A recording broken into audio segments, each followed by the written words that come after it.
The scent of magnolias and jasmine filled St. Augustine Cathedral, sweet and suffocating all at once. Aurora Cade stood at the entrance, hands trembling beneath the veil as the pipe organ's hymn filled the marble hall. Every eye followed her, not with warmth but with curiosity, the kind reserved for things beautiful yet broken. Her father, Judge Preston Cade, held her arm with the rigid confidence of a man who believed even his daughter could be managed by law. He never looked at her. To him, this was a transaction, a merger between two powerful Southern families. And she was the collateral. At the altar stood Malik Vaughn, immaculate in a black tailored suit, his jaw set, his expression unreadable. The heir to Vaughn Enterprises looked like a man trapped in a cage gilded with duty. When their eyes met, Aurora saw not cruelty or desire but emptiness, and in that emptiness she recognized herself. The ceremony unfolded like a verdict. Each vow echoed through the vaulted ceiling. Aurora's voice shook while Malik's remained calm, almost detached. When the priest said, "You may kiss the bride," time held its breath. Malik leaned in and brushed her forehead, a gesture that looked tender from afar but felt like distance. Applause followed, polite and hollow. As they walked down the aisle, his hand touched hers only out of protocol.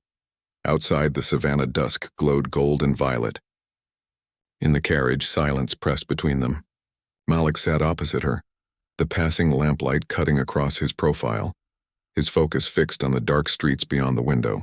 "Are you cold?" he asked without turning. "No," she lied. He removed his coat, the dark wool smelling faintly of cedar and smoke, and handed it to her. She accepted it, feeling the warmth he'd left behind. "Thank you," she murmured. The rest of the ride moved in silence, filled only by the rhythm of hooves and the weight of obligation. When the carriage reached Vaughn Estate, Aurora's breath caught. The mansion rose behind iron gates, 3 stories of stone and light, its windows blazing against the twilight. Malik stepped out first and offered his hand. She took it because she had to, not because she wanted to. Inside, servants lined the hall, faces blank with rehearsed courtesy. The grand staircase curved upward beneath a chandelier that glimmered like trapped stars. "I'll show you to your quarters," Malik said, his voice even. They climbed in silence, portraits of Vaughn ancestors watching from the walls. He opened a set of double doors to a vast room draped in ivory silk, a fire glowing in the hearth. "This is your room." The words struck her, "Your, not our." "And yours?" she asked quietly. "Down the hall," he replied. "You don't have to worry. I won't bother you tonight." Relief and humiliation tangled inside her. "You don't have to love me," Malik said, eyes steady on hers, "but I expect honesty." Honesty, the word stung. "I understand," she whispered, though she didn't. He nodded once, turned and left. Aurora stood alone, still wrapped in his coat, the scent of cedar and smoke clinging to her. Through the tall window, the moon hung pale above the gardens. She pressed her palm to the glass, feeling the chill seep through. Married, safe perhaps, but caged all the same, and the night she feared most had only just begun. Night settled over Vaughn Estate, wrapping the mansion in silence. In her room, Aurora stood before the mirror, her reflection pale beneath the candlelight. The wedding dress still clung to her like armor. Each lace thread reminded her of promises she hadn't made and dreams she'd never chosen. With slow, deliberate movements, she began unfastening the small pearl buttons down her back. Each one that came loose felt like a breath of release and a weight of dread at once. When the final button slipped free, the dress fell to the floor, pooling at her feet in a whisper of silk. She stood in the slip beneath, a delicate white garment that offered no protection. Her fingers trembled as she brushed her hair loose, dark curls spilling over her shoulders. For a fleeting moment, she looked like a woman carved from moonlight. Fragile, beautiful, and haunted. Her body ached with memories she didn't want. Her father's voice, sharp as glass. The belt, the pain, the command to act like a lady. She squeezed her eyes shut, trying to push the past back into its corner. "Not tonight, not again." A knock broke the silence. 3 soft taps.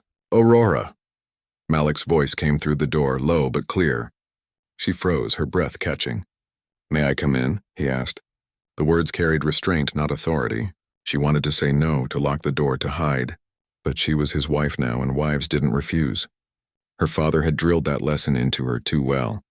Yes, she whispered. The door opened. Malik stepped inside, no longer in his formal suit but in a white shirt and dark trousers, sleeves rolled up, hair slightly tousled. The sight made him look more human, less untouchable. He stopped near the doorway, hands in his pockets. "I didn't come for what you think," he said quietly. "Then why did you come?" Her voice trembled despite her effort to sound calm. "I thought we should talk. We'll be sharing a life, and I'd rather it not be built on silence." He took a few steps forward, slow, measured, careful. "This marriage wasn't either of our choice," he continued, "but since we're in it, I'd like to make it bearable for both of us." The word bearable hurt more than she expected. It meant he didn't see her as someone to love, only to tolerate. But she couldn't blame him. Malik stopped a few feet away, his tone softening. "I don't intend to touch you without your permission, ever, no matter what anyone expects." Aurora blinked, stunned. She hadn't expected mercy. "Why?" she asked, voice barely a whisper. "Because I saw the way you looked at me at the altar," he said. I recognized that expression, fear. The word shattered her composure. She looked away, blinking fast. Before she could answer, the knot of her robe slipped loose and the fabric fell from one shoulder. She gasped and clutched it closed, but too late. The candlelight revealed the pale scars slashing across her back and shoulder. Thin, uneven lines that told stories she'd never spoken.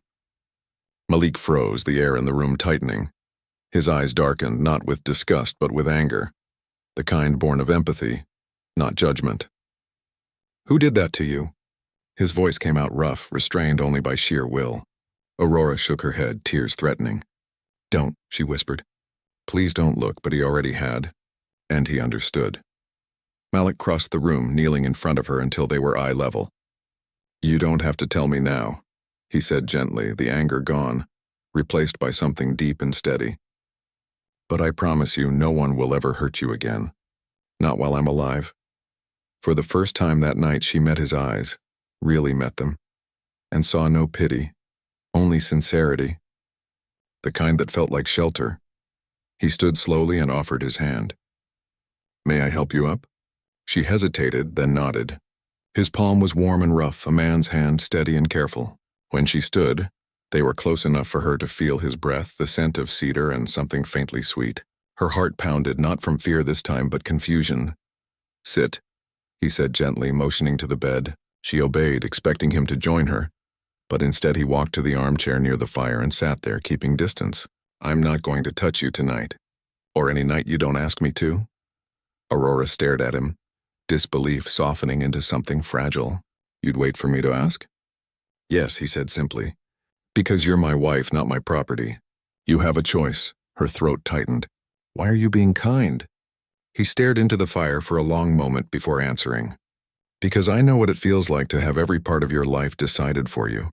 And I swore I'd never do that to someone else." The room was quiet except for the crackling wood.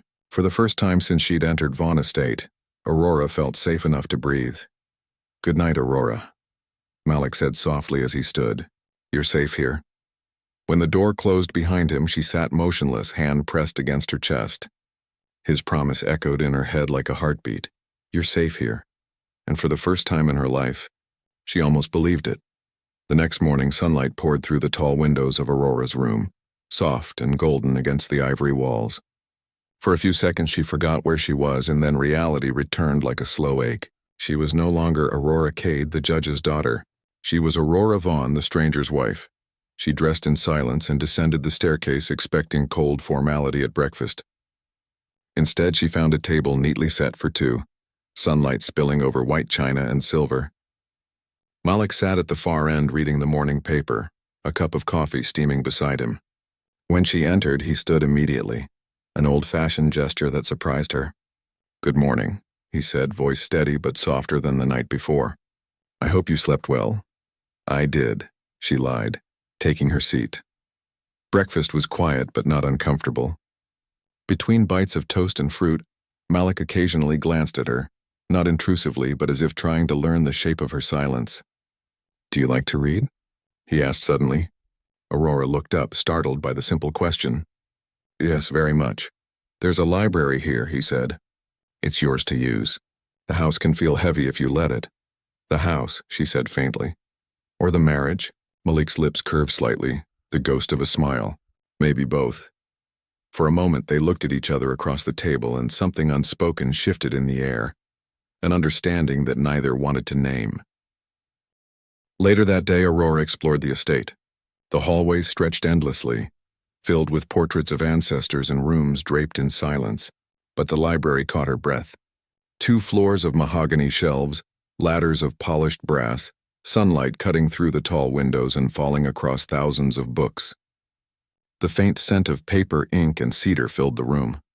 She spent hours there, losing herself in pages until the sound of footsteps drew her back to the present. Malik stood at the doorway, jacket off, sleeves rolled, his tie loosened. He looked almost out of place, a man built for boardrooms standing in a world of stories. "I didn't mean to disturb you," he said. "You're not disturbing me," she answered softly. He walked closer, stopping by the desk. "I came to talk. About what?" "About us." Aurora's pulse quickened. "There isn't much to talk about, is there?" "There's everything to talk about," he said calmly. "We may not have chosen this, but we have to live it. And I think we should decide how." Her brow furrowed. "You mean, make rules?" "Yes, our own." Malik opened a leather folder he carried and took out a blank sheet of paper and a fountain pen. "Not society's rules. Not our father's. Just ours." She hesitated, intrigued despite herself. "What kind of rules?" He began writing, his handwriting clean and deliberate. 1, complete autonomy. "You're free to go where you wish, do what you wish without needing my permission. I'm not your keeper." Aurora stared at the words. Freedom, written plainly as if it were that simple. 2, he continued, privacy. "Your quarters are yours. I'll never enter without consent. The same applies to mine." She felt her throat tighten. These were not the rules of a husband. They were the terms of an ally. 3, he said, pausing for a moment. "Honesty. If something's wrong, you tell me. No pretending. I'll do the same." He looked up, waiting. "Do these sound fair?" Aurora studied his face, the calm in his voice, the truth in his eyes. "And if I disagree? Then we change them," he said simply. "Together." Something in her broke open, quietly, like ice thawing. "May I add one?" she asked. He handed her the pen.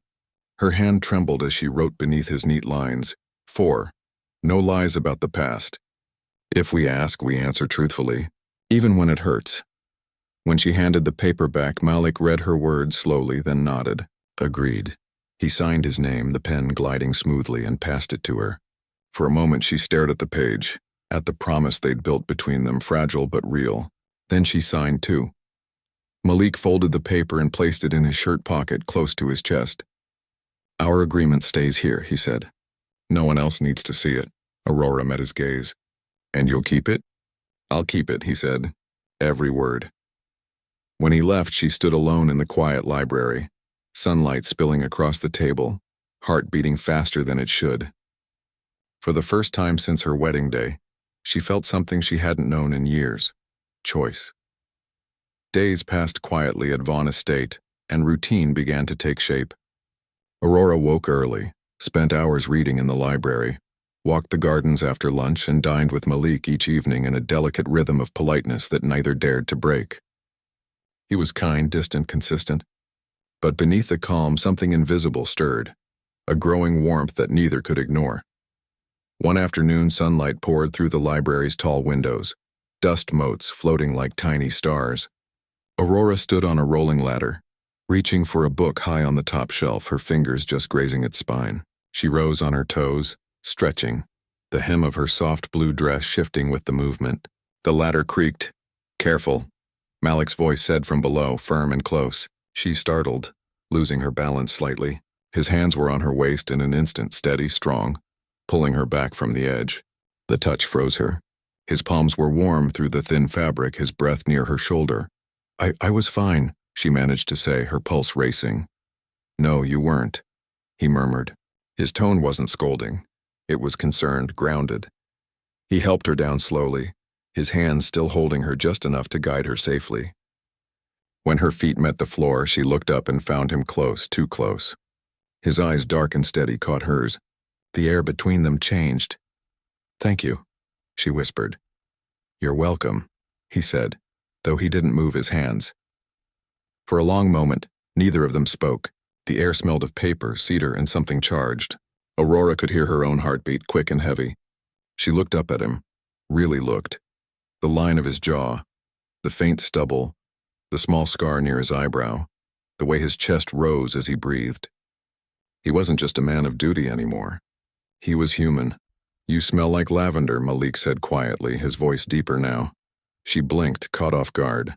"And you smell like danger," she whispered before she could stop herself. His mouth curved into a slow, faint smile, not arrogant but amused, like he'd been waiting for her to say something real. "Danger?" "Yes." Her tone wavered between fear and curiosity. "You're unsettling." He studied her face as if memorizing it. "Unsettling," he repeated. "Interesting." For a moment it felt as if the world had narrowed to the space between them. If either of them moved even slightly, something irreversible would happen. Her heart thudded painfully in her chest. He raised one hand slowly, brushing a strand of hair away from her face, his fingers lingering near her cheek. But before he could say another word, a voice broke the spell. "My lord," said Martha. The maid from the doorway, her tone awkward. "A message has arrived for you." Malik stepped back immediately, his jaw tightening, his control returning like armor snapping into place. "Thank you, Martha. I'll be there shortly." When the maid left, silence filled the room again. Aurora still felt the echo of his hands on her waist. "I'm sorry," Malik said after a moment, voice low, almost rough. "I didn't mean to—" "You didn't do anything wrong," she interrupted, surprising even herself.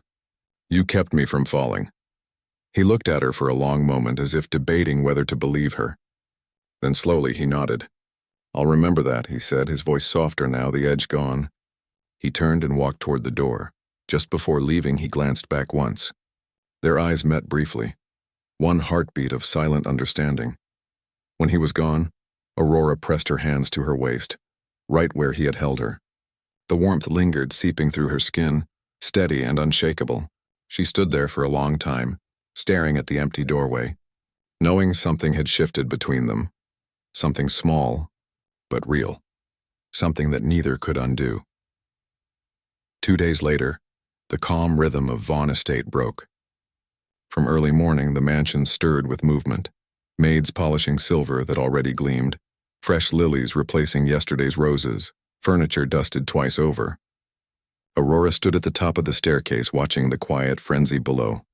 "She's arriving today?" she asked Martha, who was straightening the flower arrangement by the entrance.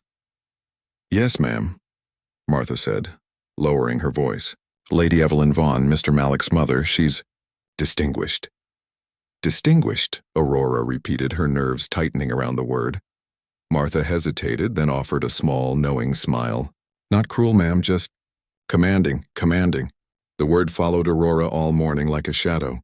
She changed her dress 3 times before choosing a modest cream silk trimmed with soft lace. She pinned her hair into an elegant bun and touched her cheeks to bring color. She told herself it wasn't vanity, it was armor. By the time the sound of carriage wheels echoed across the front drive, her hands had gone cold. Malik was already waiting in the foyer, dressed in a gray suit, his tie perfectly knotted. When Aurora descended the staircase, his gaze lifted to meet her. His eyes softened just a fraction, as they always did now when he looked at her. "You look beautiful," he said quietly, his voice steady but sincere. "Thank you," she whispered. "I'm nervous." "She can be intense," he admitted, "but she'll respect you once she knows you." He extended his hand. She hesitated, then took it. His grip was steady, reassuring. "If she says anything that makes you uncomfortable, tell me immediately." The carriage stopped outside. The front doors opened, and Evelyn Vaughn swept in like a force of nature. She was tall, graceful, her presence filling the space before she spoke a word. Silver strands wove through her dark hair, pulled neatly into an elegant twist. Her eyes, sharp, commanding, the same shade of brown as Malik's, took in everything at once. The staff lined up at attention. The polished floor, her son, and finally Aurora. "Mother," Malik said, stepping forward to kiss her cheek. "Welcome home." "Malik," Evelyn replied warmly but firmly, her voice rich and refined. She touched his face briefly, then turned to Aurora. "And this must be your wife." Aurora dipped her head in a small, graceful nod. It's an honor to meet you, Lady Vaughn. Evelyn studied her in silence for several long seconds, eyes scanning her from head to toe. Aurora felt the weight of that gaze, measuring, evaluating, dissecting. Honor, Evelyn said finally, her voice smooth as silk. That's not a word I hear often these days. Malik's expression flickered with a hint of warning, but Evelyn turned toward him with a faint smile. Tea, I presume, is ready? In the blue room, he replied, keeping his tone polite. They walked through the corridors together. Evelyn moved with the ease of a woman accustomed to command. Her every step carried purpose. Aurora followed half a pace behind, feeling like a child entering a headmistress's office. The blue room was exquisite. Powder blue walls, white crown molding, sunlight filtering through lace curtains. A silver tray waited with steaming teapots, delicate china, and small cakes arranged in perfect order. Evelyn took her seat first. Malik sat near her. Aurora sat opposite, back straight, hands folded neatly in her lap. So, Evelyn began, stirring her tea with calm precision. Tell me about yourself, Mrs. Vaughn. Aurora felt the air thin. I enjoy reading, she said carefully. I play piano, and I've recently taken an interest in managing the household staff. Evelyn raised an eyebrow. Ah, so you intend to keep busy? Yes, Aurora said.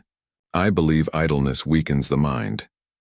That earned the faintest trace of approval, a small, almost invisible nod. And your father, Evelyn said, her tone casual, but eyes sharp. Judge Kate, I've met him, a formidable man. Aurora's stomach twisted, though her face remained calm. Formidable, she echoed. That's one word for him. Evelyn's gaze lingered on her, and for a moment, Aurora thought she saw understanding flicker there. An awareness, subtle and unspoken. The rest of tea passed in polite conversation. Evelyn asked about the wedding, about Savannah, about Aurora's adjustment to the estate. Malik occasionally intervened, steering the dialogue away from personal pain with quiet skill. When the tea ended, Evelyn rose gracefully. You have poise, Mrs. Vaughn, she said. That's rare in young women today. Thank you, Aurora replied softly. Evelyn's eyes softened just slightly. We'll speak again soon. As she left, Aurora exhaled the breath she'd been holding. Her shoulders sagged in relief. Malik approached her, amusement glinting faintly in his eyes. She likes you, he said. Aurora gave a small, incredulous laugh.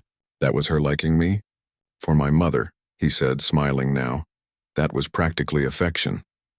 Aurora shook her head, a quiet laugh escaping her lips, and for the first time that day, the tension in her chest eased.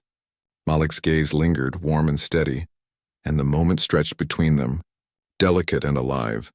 What had begun as duty was slowly becoming something else, something real, something that neither of them yet dared to name. The morning after Evelyn's arrival, Vaughn Estate hummed with a new kind of energy. The staff moved faster, voices quieter, as if the house itself recognized its matriarch had returned. Aurora watched from the balcony as Malik's mother crossed the courtyard, her long burgundy coat catching the wind like a banner of quiet authority. Evelyn Vaughn was everything Aurora had never been allowed to be. Self-possessed, unafraid, entirely in control. Later that afternoon, Martha entered Aurora's room with a message. Lady Vaughn requests your company in her private sitting room, ma'am. Aurora froze mid-motion, a book half open in her hands. Did she say why? No, ma'am. But she was smiling. That didn't make her feel any safer. Still, Aurora changed into a simple lavender gown, smoothed her hair, and followed the maid down the long corridor. Evelyn's sitting room was nothing like the rest of the mansion. While other rooms felt like monuments to wealth, this one felt lived in. Warm light, soft colors, framed sketches of Malik as a boy, a faint trace of jasmine in the air. Evelyn sat by the window reading. When Aurora entered, she looked up immediately. Come in, dear. Sit. Aurora obeyed, keeping her back straight. Evelyn closed the book gently. I wanted to apologize if I seemed abrupt yesterday. I tend to test people when I meet them. It's an unfortunate habit. I understand, Aurora said softly. Evelyn studied her face for a long moment, her sharp eyes softening. You remind me of someone I once was. Aurora frowned slightly. Someone you were? Yes, Evelyn said. A young woman who learned how to survive men who believed power excused cruelty. The words landed like thunder in a quiet sky. Aurora blinked, unsure if she'd heard correctly. Evelyn didn't wait for a response. My late husband, Malik's father, was a brilliant man in public and a tyrant in private. Never with fists. Men like him are too proud for that, but words can bruise deeper than blows. Control can suffocate. Aurora sat frozen. She had lived those same truths in silence for years. I see it in your eyes, Evelyn continued, her voice low but unwavering. You've known fear like that, haven't you? Aurora's throat tightened, her fingers curling in her lap. She wanted to deny it, to smile politely and move on, but something inside her broke open. Yes, she whispered. My father. The older woman nodded slowly, not with pity but recognition. Judge Cade. Aurora stared at the carpet. He believes discipline is love, and silence is respect. Men like him confuse control with devotion, Evelyn said quietly. I know the type. I married one. Aurora lifted her eyes, meeting Evelyn's gaze for the first time without fear. How did you survive him? I stopped surviving, Evelyn said simply, and started living. I built something of my own. Power doesn't have to destroy us, Aurora. It can protect us if we learn to use it. The silence that followed wasn't awkward, it was heavy with understanding. Evelyn reached across the small table, placing her hand gently over Aurora's. You're not alone in this house, she said. You're not invisible, and I want you to know if ever you need to speak, truly speak, you can come to me. Aurora's vision blurred with tears she hadn't realized she was holding back. Thank you, she whispered. Evelyn's smile was small but real. Now let's put that sharp mind of yours to use. I chair a committee that funds shelters for women escaping situations like ours once were. We meet tomorrow morning. I'd like you to come with me. Aurora hesitated, startled. Me? You'll learn quickly, Evelyn said, already standing. And besides, your presence will remind the world that the Vaughn family doesn't hide its women. Aurora's heart thudded, a mixture of fear and pride surging through her. For the first time since her wedding, she felt a direction, a reason to breathe beyond duty. When she returned to her room, Malik was waiting near the window, reading something in his hand. He turned as she entered. My mother kept you long, he said. She asked me to join her tomorrow, Aurora replied. Malik raised an eyebrow. The committee? Yes. She said she wants me to help. His expression softened, surprise flickering into quiet admiration. That's her way of welcoming you. She doesn't invite just anyone into that world. Aurora tilted her head, curious. And you? I don't get invited, he said with a wry smile. She saves her best work for women she believes in. Aurora smiled faintly. Then I suppose I shouldn't disappoint her. Malik's gaze lingered on her face, pride glinting behind the calm. You won't, he said, his voice gentle and certain. That night, long after he left and the house fell silent, Aurora stood by her window, watching the moonlight shimmer across the fountain below. For years she'd been told her only value was obedience, but now, between Malik's kindness and Evelyn's strength, something new was taking root inside her. For the first time in her life, she didn't just want to survive, she wanted to become someone powerful enough to never be broken again. The next morning dawned with soft rain. The sound drummed gently against the tall windows of Vaughn Estate, filling the hallways with a calm rhythm that felt almost cleansing. Aurora stood in front of her mirror, fastening a pair of pearl earrings Evelyn had given her the night before. She looked different now, not because of what she wore, but because something in her eyes had changed. There was still fear there, yes, but also a quiet spark of defiance. Evelyn's driver waited to take them to the women's shelter meeting, but Malik appeared in the doorway before she could leave. He leaned against the frame, dressed in a dark suit, watching her with an expression she couldn't quite read. You're going out, he said. Yes, with your mother. He nodded. She told me. You're nervous. Terrified, Aurora admitted, managing a small smile. But it's a different kind of fear. The good kind, I think. That's progress, he said, stepping into the room. You look strong today. Strong? She echoed softly. I've never felt strong. You don't have to feel it for it to be true, he said. Sometimes strength looks like surviving long enough to find a reason to fight again. His words hit her deeper than she expected. For a moment, neither of them spoke. The air between them was steady and alive. Thank you, she whispered. Don't thank me, Malik said, his voice low. Just keep going.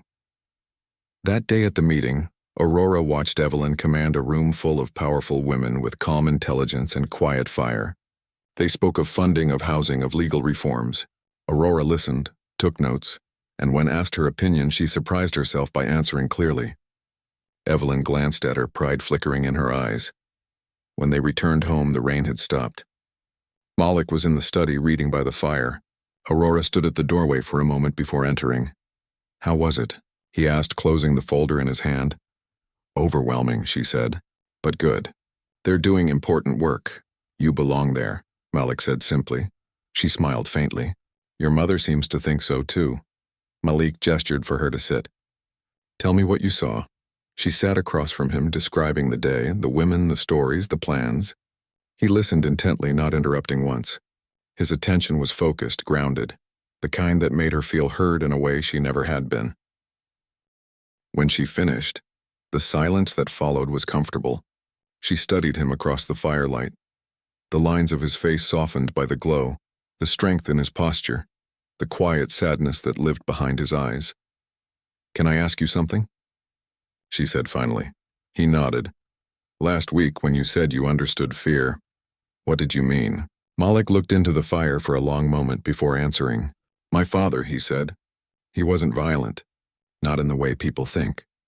But he could destroy a man's confidence with a few words. He broke my mother's heart in ways no one saw. And I grew up believing silence was safety. Aurora's chest tightened. That's exactly how I felt. He met her eyes then, and for the first time she saw the vulnerability he'd kept locked away. It takes years to unlearn that kind of quiet, he said softly. Aurora nodded. I'm still trying. Then we'll try together, he said. The simplicity of it disarmed her. No promise of love, no declaration, just truth.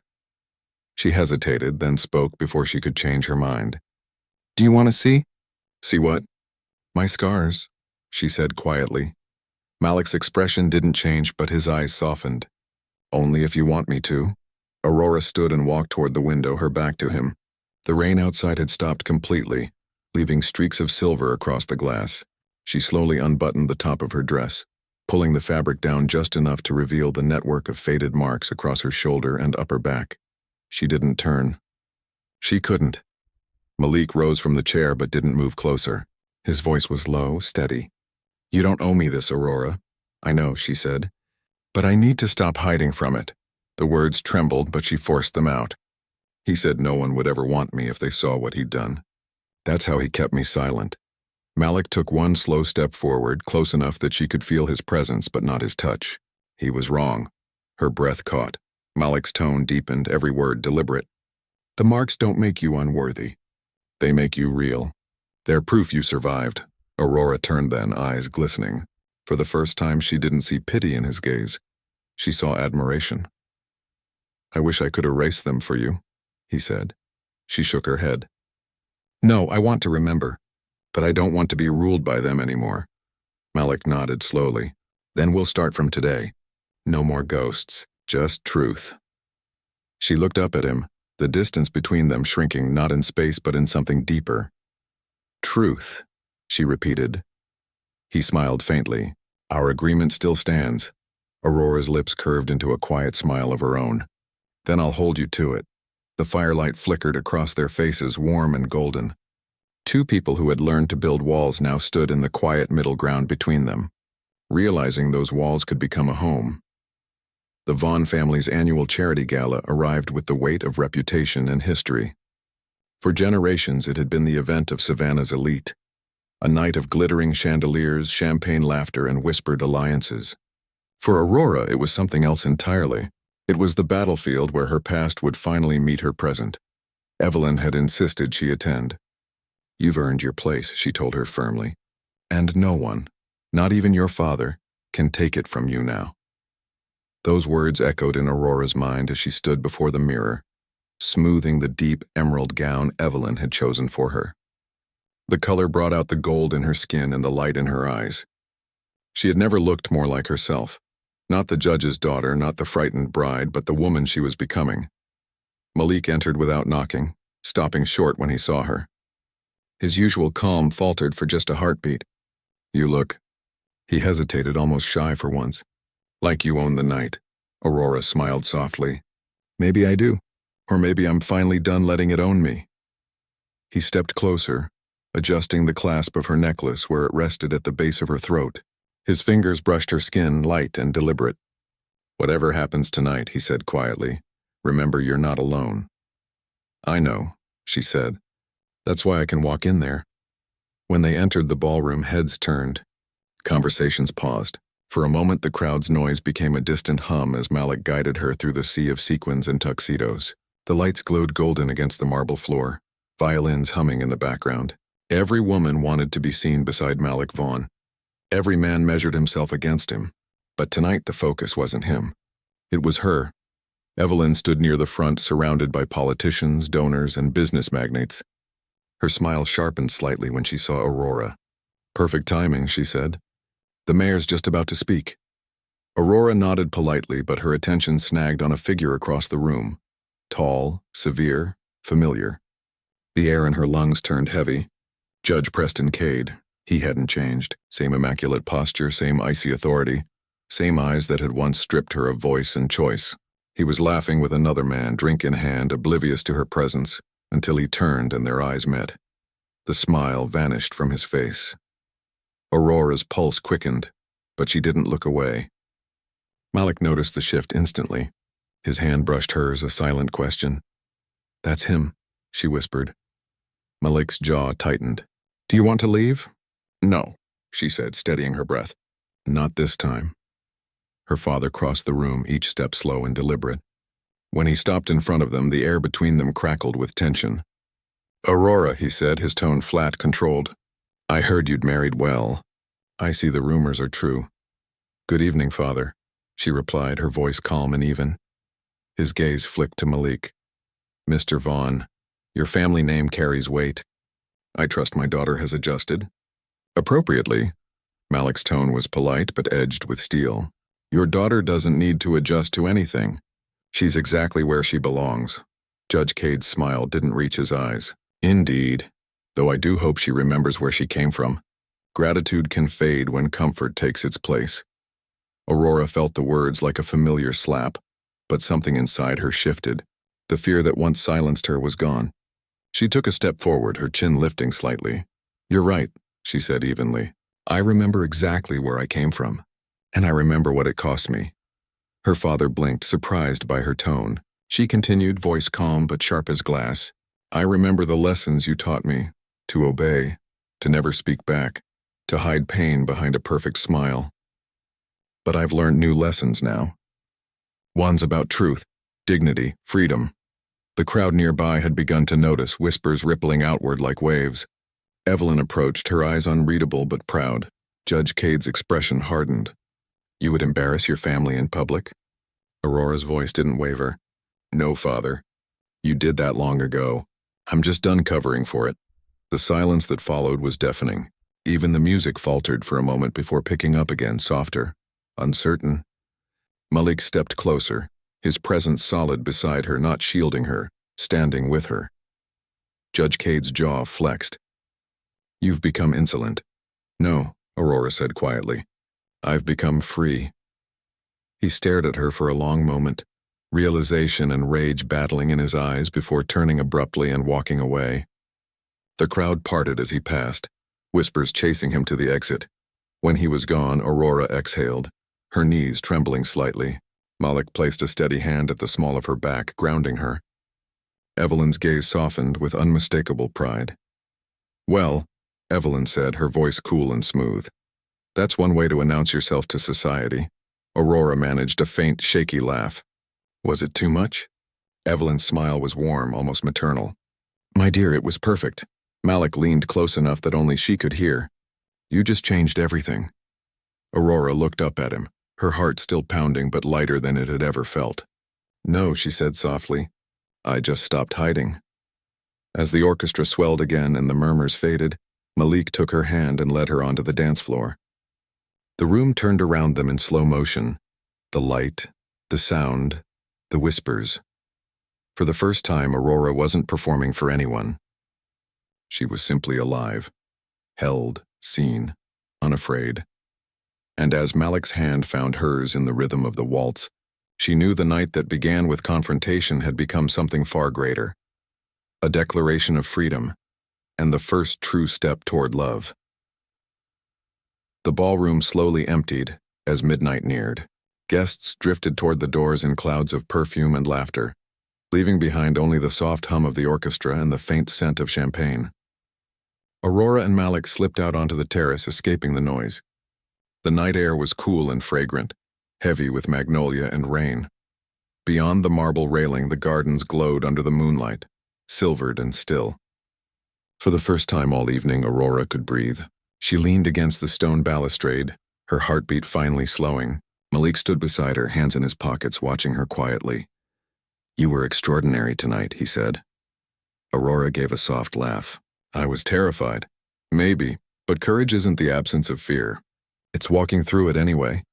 She looked up at him, her eyes catching the reflection of the moon. "You always know what to say." "I don't," he said honestly. "I just know what I mean when I say it." The wind shifted, brushing a few loose curls against her cheek. Malik reached out instinctively, tucking them gently behind her ear. His fingers lingered a moment longer than they should have, tracing the curve of her jaw. Aurora didn't move. "Malik," she whispered, his name trembling from her lips like a secret she'd held too long. He stopped, watching her carefully. "Tell me to stop and I will." She didn't. Instead, she turned toward him fully, eyes wide, heart unguarded. "You make it hard to remember what I'm supposed to be afraid of," she said softly. He took a step closer. "Then forget." Their faces were inches apart now. She could feel his breath, warm and steady, his control balanced on the edge of restraint. "Why do you keep holding back?" she asked. "Because I know what it's like to be touched by someone who doesn't see you," he said quietly. "And I refuse to ever make you feel that way." Her throat tightened. "You couldn't." He hesitated, then lifted his hand to her cheek, his thumb brushing the faintest trace of a tear that had escaped without her noticing. "Aurora," he murmured, "you've spent your life being told what to be. Let me show you what it feels like to just exist. No fear, no apology, no command. Just you," her breath shuddered out. The words broke something inside her, and she reached up, fingers curling against the lapel of his jacket. "Then show me," she whispered. He didn't rush. He moved slowly, as if memorizing every second. His forehead rested against hers, their breaths mingling, and then he kissed her. Not with hunger, but with reverence. It was the kind of kiss that didn't ask. It offered. The kind that carried both promise and peace. Aurora melted into him, her hands sliding up to his shoulders. The world around them disappeared. No music, no voices, no past. Just the quiet pulse of two hearts learning a new rhythm together. When the kiss finally broke, Malik exhaled against her hair. "I shouldn't have waited so long to do that." Aurora smiled faintly, still catching her breath. "No, you waited exactly as long as I needed." They stood there for a while, the silence between them alive and full.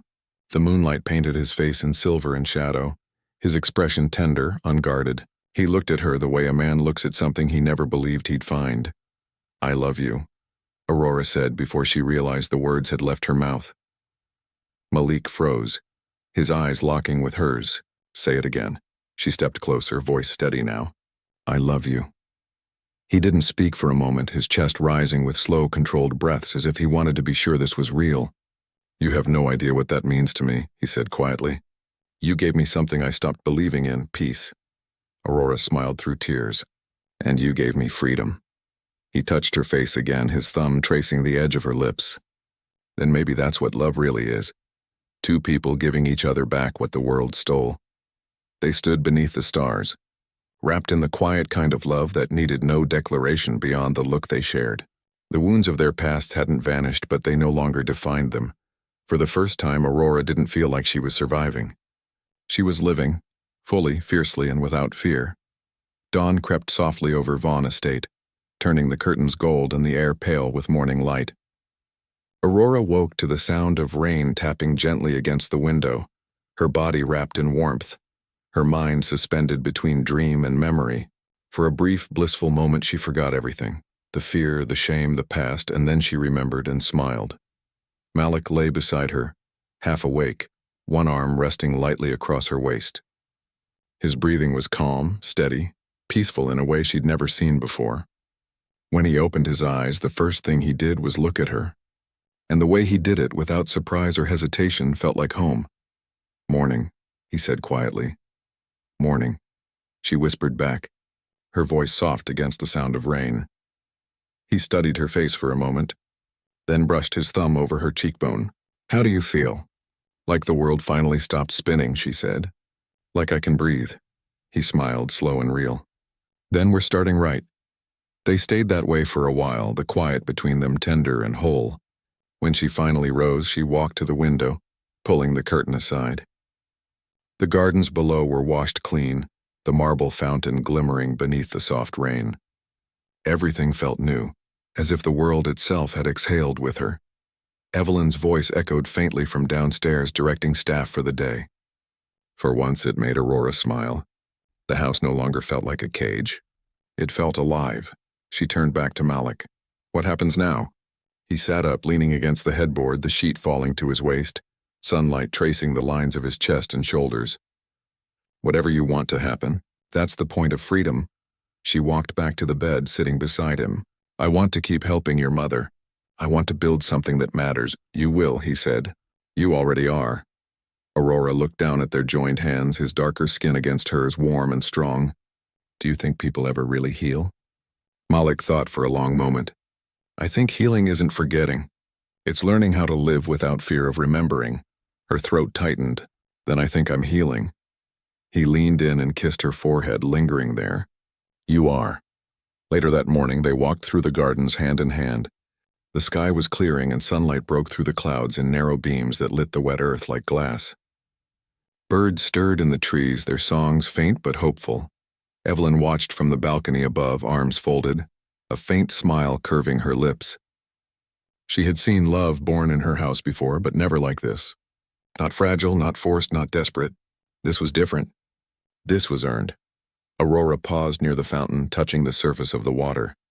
Her reflection rippled and steadied, showing her not as she had been, a frightened girl hidden behind obedience, but as she was now, a woman who had walked through fire and found peace on the other side. Malik stood beside her, and she looked up at him. "Do you know what I realized?" She said, "What?" "That the night I married you, I thought it was the end of my freedom, but it was the beginning of it." He smiled, his voice low and certain. "Then we'll make sure it never ends." They stayed there, watching the sunlight spread over the rain-wet garden, the past finally quiet, the future wide open, and for the first time in her life, Aurora Cade Vaughn knew exactly who she was, free, loved, and unafraid.